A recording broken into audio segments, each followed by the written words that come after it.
حضرت امام غزالی رحمۃ اللہ تعالی علیہ فرماتے ہیں کہ موت کا کھٹکا اور خدشہ ہر شخص کو ہے، لیکن تین طرح سے لوگ موت سے ڈرتے ہیں۔ کچھ لوگ موت سے اس لیے ڈرتے ہیں، مر گیا تو میری زندگی کی لذتیں چھن جائیں گی، اب تو میں نے کاروبار سنبھالا ہے، محنت کی ہے، اس عہدے پہ پہنچا ہوں، اگر میں مر گیا تو یہ سب کچھ چھن جائے گا، میرا وقار جاتا رہے گا، تو وہ موت سے ڈرتا ہے۔ انسان کی ہوس اور خواہش نفس کو یہ ڈر اور خوف بڑھا دیتا ہے۔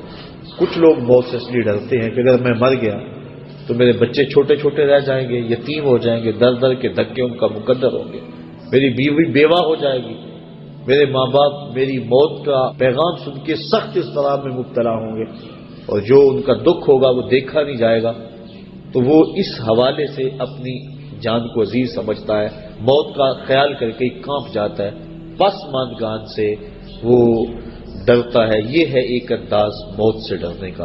امام غزالی فرماتے ہیں یہ ڈرنا بھی کوئی ڈرنا نہیں ہے۔ اور تیسرے لوگ موت سے اس لیے ڈرتے ہیں کہ اگر میں اچانک مر گیا تو میرے پلے کون سا نیک عمل ہے جو لے کر اللہ کے حضور پیش ہو سکوں گا۔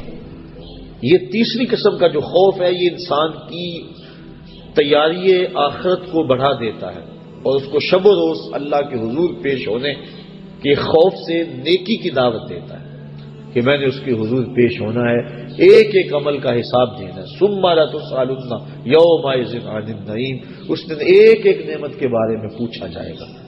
تو قبل اس سے کہ وہ وقت آ جائے، تین چیزوں کا حساب نہیں ہوگا، ضرورت کے مطابق کپڑے کا، ضرورت کے مطابق مکان کا، اور بھوک کے وقت کھانے اور پینے کا۔ ان تین چیزوں کا قیامت کے دن حساب نہیں لیا جائے گا۔ اس کے علاوہ زندگی میں جتنی بھی ہمیں نعمتیں دی گئی ہیں ان کا حساب لیا جائے گا، اور قرآن مجید کی یہ نص موجود ہے، ثم لتسألن یومئذ عن النعیم۔ اس دن ایک ایک نعمت کے بارے میں بندے سے سوال کیا جائے گا۔ آج ہم جو کچھ کر رہے ہیں سب کچھ لکھا جا رہا ہے، کرامن کاتبین بیٹھے ہوئے، ہمارا نامہ اعمال تیار ہو رہا ہے، ہم بھولے ہوئے لیکن وہ نہیں بھولے، وہ غفلت نہیں کرتے، ایک ایک چیز لکھ رہے ہیں۔ قیامت کے دن جب سب کچھ سامنے آئے گا تو اس وقت انسان جب نامہ اعمال دیکھے گا پھر حیران ہوگا اور کہے گا ما لہذا الکتاب لا یغادر صغیرۃ ولا کبیرۃ الا احصاها، ہائے اس کتاب کو کیا ہو گیا، اس نے چھوٹی بڑی کوئی چیز نہ چھوڑی، سب کچھ لکھ دیا۔ اس دن پھر سخت پچھتائے گا، لیکن اس دن پچھتانے سے کچھ حاصل نہیں ہوگا۔ وقت پر کافی ہے ایک قطرہ بھی آب خوش ہنگام کا، جل گیا جب کھیت برسا نہیں تو پھر کس کام کا۔ آج اگر ہم پچھتا لیں تو آج توبہ بھی کر سکتے ہیں، جب توبہ کر لیں گے تو بعد قبل کے گناہ دھل جائیں گے، اور اگر ہم غفلت میں زندگی گزار دیتے ہیں تو کل قیامت کے دن انسان کو سخت پچھتاوا ہوگا، اور پھر اچانک موت پتہ ہی نہیں ہے۔ بندہ اپنی توبہ کو مؤخر کرتا رہتا ہے، اس کو کہتے ہیں طول عمل، مؤخر کرتا رہتا، ابھی میری بڑی زندگی پڑی ہے۔ بعض وقت کسی کو کہے نا نیکی کی دعوت دیں، وہ کہتا جناب بس میں ریٹائرمنٹ لے لوں، اس کے بعد انشاءاللہ میں نے بچوں کی شادیاں کرنی ہیں، پھر حج کرنا ہے، پھر میں ہوں گا اور مسجد ہوگی۔ یہ اس طرح بات کر رہا ہے جس طرح سب کچھ اس کے ہاتھ میں ہو، جس طرح سب کچھ اس کے قبضہ اختیار میں ہو، کوئی کچھ بول رہا ہے کوئی کچھ بول رہا ہے۔ یہ طول عمل، لمبی امید اور توبہ کو مؤخر کرتے چلے جانا، یہ بہت بڑی محرومی ہوتی ہے۔ اللہ اگر توفیق دے دے توبہ کی اور اللہ سوچ اور فکر دے دے تو دیر نہیں کرنی چاہیے۔ اللہ امام غزالی رحمۃ اللہ تعالی علیہ فرماتے ہیں ذرا دیکھو معاشرے میں نظر دوڑا کے، بوڑھے زیادہ ہیں، بچے زیادہ ہیں یا جوان زیادہ ہیں؟ آپ فرمایا تم کو جوان بوڑھوں سے زیادہ نظر آئیں گے، بوڑھے کم نظر آئیں گے۔ کسی بھی مجلس میں آپ تجزیہ کر کے دیکھ لیں۔ فرمایا اس لیے کہ بڑھاپے تک کوئی پہنچتا ہے، زیادہ جوانی میں فوت ہو جاتے ہیں۔ پھر فرمایا اب جوانوں اور بچوں کا اندازہ کر کے دیکھ لو، کسی گھر میں کسی محفل میں دیکھ لو کہ بچوں کی تعداد زیادہ ہوگی، نوجوان کم ہوں گے۔ اس کا مطلب یہ ہوا کہ لوگ زیادہ بچپن میں فوت ہو جاتے ہیں، جوانی تک کم پہنچتے ہیں۔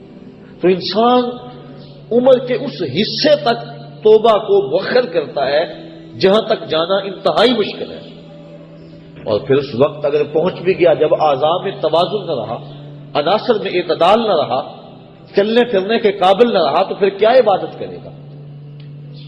در جوانی توبہ کردن شیوائے پیغمبری، وقت پیری گرگ ظالم بھی شبد پرہیزگار۔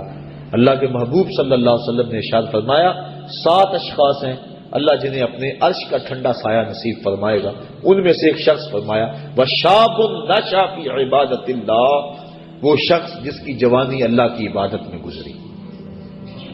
کہا جاتا جوانی مستانی ہے، لیکن جس نے نکیل ڈال لی جوانی کو اور کھینچ کے اس کو در محبوب پہ لے آیا اور پیشانی کو جھکا کے مالک کی چوکھٹ پہ رکھ دیا. آج تو لوگ اسے کہیں گے یہ مسیطڑ ہو گیا، اسے کیا پتا دنیا کیا ہے، لیکن کل قیامت کے دن قدر و قیمت معلوم ہوگی اس مسیطڑ کی. اس کو کتنی اللہ عزت دیتا ہے جب دھوپ کڑک رہی ہوگی اور وہ سورج کی گرمی جسموں کو پگھلا رہی ہوگی.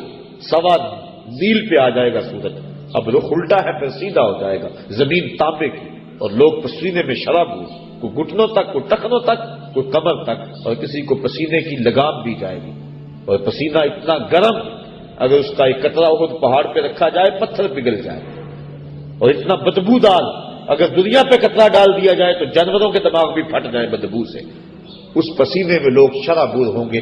لیکن فرمایا 7 اشخاص ایسے ہیں کہ جنہیں اللہ اپنے عرش کا ٹھنڈا سایہ نصیب فرمائے گا، ان میں سے ایک شخص وشاب نشأ فی عبادت اللہ، وہ جوان جس نے اپنی جوانی اللہ کی عبادت میں گزاری.